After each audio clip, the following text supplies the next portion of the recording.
Assalamualaikum warahmatullahi wabarakatuh. Nama saya Rizky Den Pratama, NIM 210180011.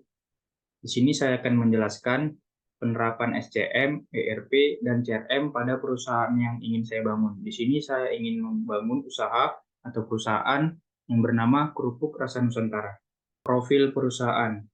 Kerupuk Rasa Nusantara adalah perusahaan yang bergerak dalam industri makanan dengan spesialisasi dalam produksi kerupuk. Perusahaan ini didedikasikan untuk menyediakan kerupuk berkualitas tinggi dengan berbagai rasa dan varian untuk memenuhi selera konsumen. Kerupuk Rasa Nusantara telah berkomitmen untuk menjaga standar kualitas tinggi dalam proses produksi mereka. Mereka menggunakan bahan-bahan pilihan dan teknologi modern untuk memastikan bahwa setiap kerupuk yang dihasilkan memenuhi standar kebersihan, rasa, dan tekstur yang diinginkan. Perusahaan ini juga berusaha untuk tetap mempertahankan cita rasa autentik kerupuk tradisional sambil memberikan inovasi dengan menciptakan varian rasa yang menarik. Kemudian di sini ada logo perusahaan. Visi dan misi perusahaan yang ingin saya bangun. Visi menjadi produsen kerupuk terkemuka yang dikenal dengan kualitas, inovasi, dan varian rasa yang unggul di pasar makanan ringan. Misi. Yang pertama, menghasilkan kerupuk berkualitas tinggi yang memenuhi standar kebersihan, rasa, dan tekstur yang diinginkan. Yang kedua, menciptakan inovasi dengan menciptakan varian rasa yang menarik dan sesuai dengan tren pasar. Yang ketiga, menjaga kepuasan pelanggan dengan memberikan produk yang berkualitas dan layanan yang baik. Yang keempat, memperluas jangkauan pasar dan membangun hubungan yang kuat dengan mitra bisnis. Di sini saya akan menjelaskan bagaimana implementasi pada Kerupuk Rasa Nusantara. Di sini ada tiga. Yang pertama, bagaimana implementasi SCM pada Kerupuk Rasa Nusantara. Yang kedua, bagaimana implementasi ERP pada Kerupuk Rasa Nusantara. Yang ketiga, bagaimana implementasi CRM pada Kerupuk Rasa Nusantara. Yang pertama, di sini saya akan menjelaskan apa itu SCM. SCM atau Supply Chain Management. Supply Chain Management merujuk pada pengelolaan aliran barang, jasa, dan informasi dari tahap awal produksi hingga tahap akhir penyelesaian produk kepada pelanggan. SCM melibatkan koordinasi dan integrasi aktivitas antara pemasok, produsen, distributor, pengecer, dan pelanggan untuk memastikan efisiensi, kecepatan, dan kualitas dalam seluruh rantai pasok. Tujuan utama SCM adalah memastikan ketersediaan produk yang tepat di tempat yang tepat pada waktu yang tepat dengan biaya yang optimal.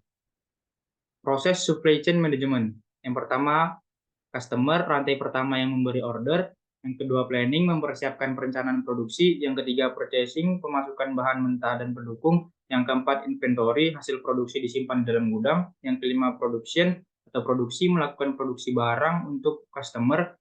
Dan yang terakhir, transportation, departemen pengiriman barang.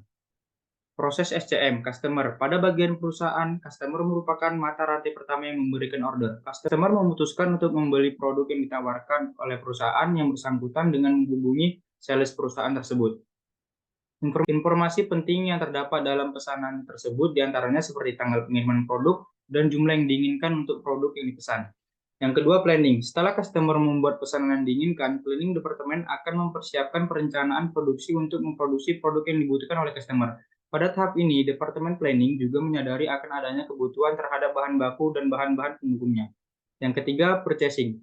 Setelah menerima perencanaan produksi, dalam hal ini adalah kebutuhan terhadap bahan mentah dan bahan-bahan pendukungnya. Departemen pembelian atau purchasing akan melakukan pemasukan bahan mentah dan bahan pendukung serta menetapkan tanggal penerimaan dan jumlah yang dibutuhkan. Yang keempat, inventory. Bahan mentah dan bahan pendukung yang telah diterima oleh pabrik akan diperiksa kualitas dan ketepatan jumlahnya, kemudian disimpan di dalam gudang untuk kebutuhan produksi. Yang kelima, ada production atau produksi. Bagian produksi akan menggunakan bahan mentah dan bahan pendukung yang dipasok oleh supplier tersebut untuk melakukan proses produksi hingga menghasilkan barang jadi yang dibutuhkan oleh customer. Barang jadi yang telah diproduksi ini kemudian dimasukkan ke gudang dan disiapkan untuk dikirim ke customer sesuai dengan jadwal yang ditentukan. Yang terakhir ada transportation. Departemen pengiriman atau shipping akan mengatur waktu keberangkatan barang jadi atau finished product yang di gudang tersebut dengan jadwal yang diinginkan oleh customer. SCM pada Kerupuk Rasa Nusantara. Kerupuk Rasa Nusantara memilih aplikasi SAP. SAP SCM adalah platform SCM yang komprehensif yang mencakup berbagai modul, termasuk perencanaan permintaan, perencanaan produksi, manajemen persediaan, pengadaan, dan logistik. Aplikasi ini menyediakan visibilitas yang luas atas seluruh rantai pasokan, memungkinkan perusahaan untuk memprediksi permintaan, mengoptimalkan produksi, mengelola persediaan, dan mengkoordinasi kegiatan distribusi. Di sini ada gambar proses supply chain kerupuk rasa Nusantara. Ini saya akan menjelaskan bagaimana proses pada gambar sebelumnya. Yang pertama, pemasok tepung, mengirimkan stok tepung atau agen persediaan tepung ke gudang bahan baku sebagai persediaan dalam pembuatan kerupuk. Yang kedua, pemasok minyak goreng, mengirimkan stok minyak atau agen persediaan minyak ke gudang bahan baku sebagai persediaan dalam proses penggorengan kerupuk. Yang ketiga, gudang bahan baku, menyimpan semua pasokan tepung dan minyak goreng yang diterima dari pemasok. Yang keempat, pabrik pembuatan kerupuk, membuat, memproses, dan menghasilkan kerupuk dengan menggunakan mesin atau secara manual dengan tenaga manusia, menjemur kerupuk, dan melakukan penggorengan. Yang kelima, pengecekan kualitas kerupuk, melakukan tahap pengecekan kualitas terhadap kerupuk yang sudah dibuat agar siap untuk dikemas dan dipasarkan. Yang keenam, pengemasan kerupuk, mengemas kerupuk yang telah diproduksi yang telah lulus pengecekan kualitas kerupuk. Yang ketujuh, distributor kerupuk, mendistribusikan kerupuk yang telah dikirim oleh pihak penjual atau pedagang di pasaran. 8. Toko atau pengecer kerupuk, menerima produk yang telah dikirim oleh distributor lalu dijual ke masyarakat umum. Yang terakhir ada konsumen, konsumen membeli produk dan mengkonsumsinya. Selanjutnya yang kedua yaitu ERP. ERP atau Enterprise Resource Planning adalah sistem perangkat lunak terintegrasi yang digunakan untuk mengelola berbagai proses bisnis dalam sebuah organisasi. ERP mengintegrasikan fungsi-fungsi seperti keuangan, sumber daya manusia, manajemen, persediaan, produksi, pengadaan, penjualan, dan pemasaran dalam satu sistem yang terpusat. Tujuan ERP adalah menyediakan visibilitas dan koordinasi yang lebih baik antara departemen dan memastikan penggunaan sumber daya yang efisien, peningkatan produktivitas, dan pengambilan keputusan yang lebih baik. ERP pada kerupuk rasa Nusantara.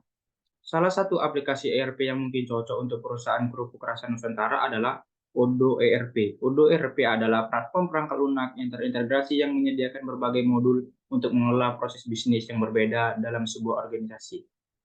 Modul Odoo yang digunakan pada perusahaan ini yang pertama manufaktur. Modul manufaktur Odoo yang dapat membantu perusahaan dalam mengelola proses produksi kerupuk. Ini mencakup perencanaan produksi, manajemen persediaan bahan baku, mengendalikan kualitas, pengendalian kualitas, manajemen pabrik, dan sebagainya. Yang kedua, penjualan. Modul penjualan Odoo dapat digunakan untuk mengelola proses penjualan kerupuk seperti pembuatan penawaran, pemesanan pelanggan, manajemen kontrak, dan pelacakan pengiriman. Ini juga dapat terintegrasi dengan manufaktur dan persediaan untuk mengoptimalkan proses penjualan dan pengiriman. Yang ketiga, persediaan. Modul persediaan Odoo memungkinkan perusahaan untuk mengelola stok bahan baku, produk jadi, dan komponen lainnya yang digunakan dalam produksi kerupuk. Ini mencakup pemantauan, persediaan, manajemen pemesanan, pembelian, inventarisasi, dan pemantauan persediaan barang. Yang kelima ada akuntansi. Modul akuntansi Odoo membantu perusahaan dalam mengelola proses keuangan mereka. Ini mencakup pencatatan transaksi keuangan, pembuatan laporan keuangan, pengelolaan anggaran, dan pelacakan pembayaran pelanggan dan pemasok. Yang terakhir ada manajemen sumber daya manusia atau SDM. Modul SDM Odoo dapat digunakan untuk mengelola data karyawan, penggajian, absensi, dan manajemen SDM lainnya dalam perusahaan. Kelebihan dan kekurangan penggunaan Odoo. Kelebihan Odoo ERP, berbagai modul dan fitur.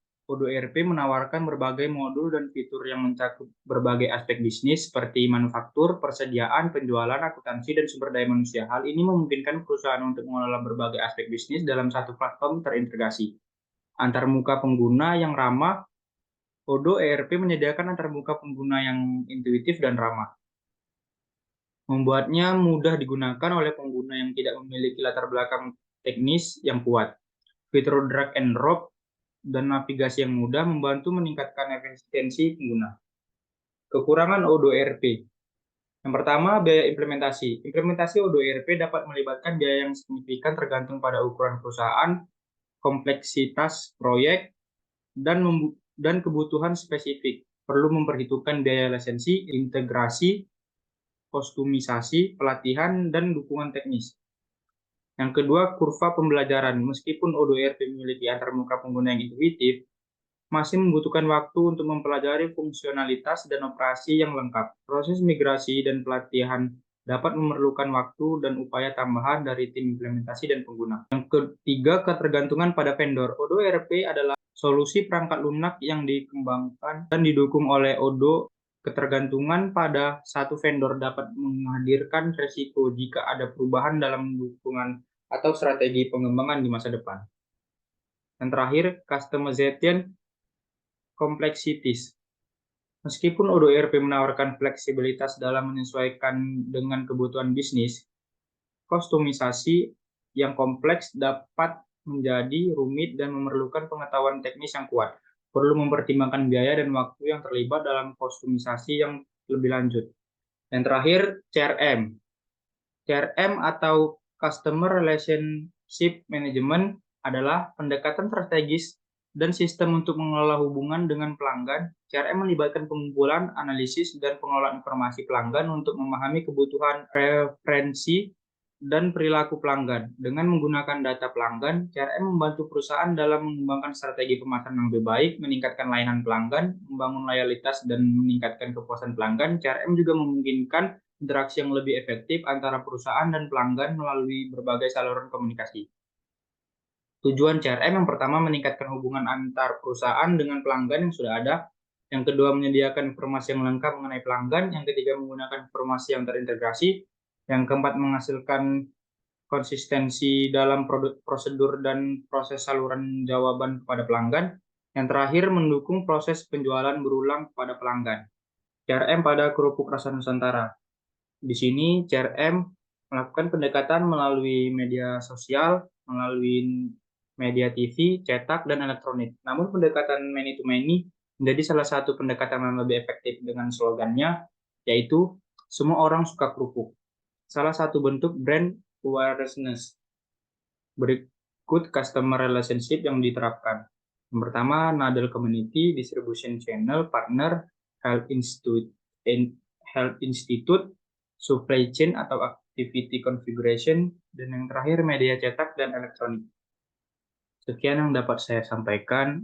Apabila banyak kesalahan dan kekurangan, saya mohon maaf. Wabillahi taufiq wal hidayah. Assalamualaikum warahmatullahi wabarakatuh.